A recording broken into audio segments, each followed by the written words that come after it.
Are you actually a good friend? Hi, my name is Jessica, and today I'm going to spill the accessibility tea on how to be a better friend to disabled people. For the sake of this video, let's assume that you already have some disabled friends, because chances are you do, even if you don't know it. Now, I am very obviously disabled, but not all disabilities are so visible. From chronic illnesses to mental illnesses, there is a whole range of hidden disabilities out in the world. In fact, at least 61 million Americans are disabled, and almost 15 million Brits are disabled.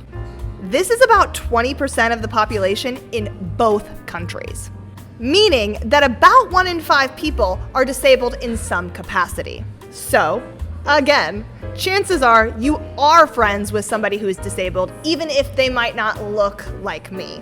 Now, because I was born with my disability, there was no one in my life, including myself, who had to get used to my new way of life. It always just was how it was.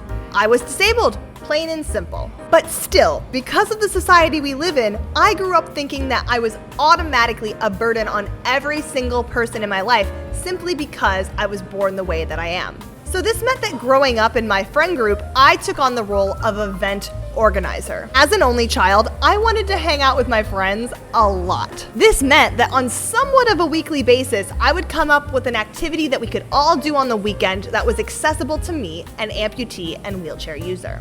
7 times out of 10, these get-togethers would take place at my house and would include pizza, games, and gossip.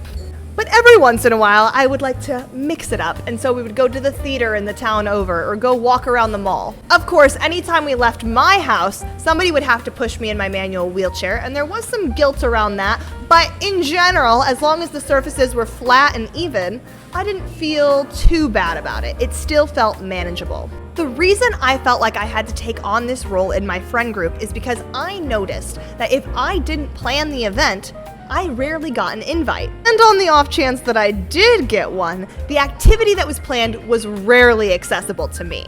As an adult who now has several disabled and chronically ill friends, I have learned that this is not an uncommon revelation amongst us.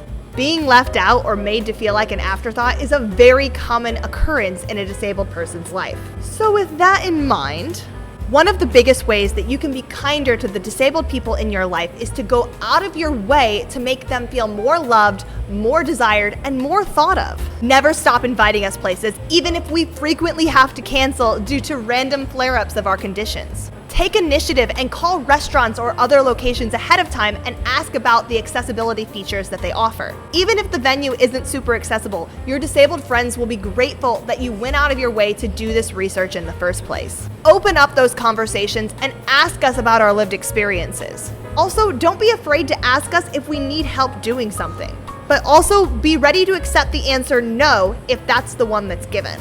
Ultimately, the best way that you can be a better friend to your disabled friends is the same way that you can be a better friend to your non-disabled friends. Be more selfless, more considerate, and more understanding. And honestly, let's all just work to be a little bit more kind to each other in 2023. There is so much tea I could spill on interabled friendships and relationships. Be sure to like this video and follow along for more in the future. Until next time.